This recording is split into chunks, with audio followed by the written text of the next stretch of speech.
Setting up an email signature in Office 365. If you're wanting to do this remotely, you need to go to your institute's or training provider's public website, then log into your learning area. Once you've logged in, you will land on your default homepage. Then you need to go to the tile for Office 365 and choose Mail.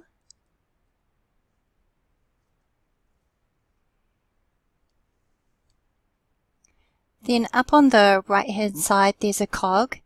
Click on the cog, and then I find it easy just to search for signature and click on email signature.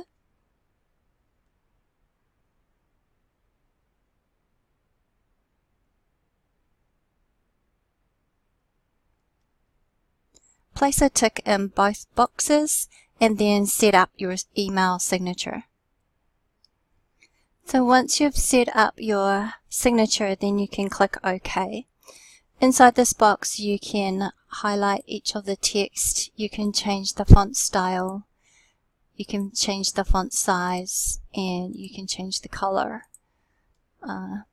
depending on what emphasis you're wanting to put on your signature. So I'm going to press OK, and then each time I type up a letter, this is going to be the signature that is put on the end of all my emails. Thank you for watching.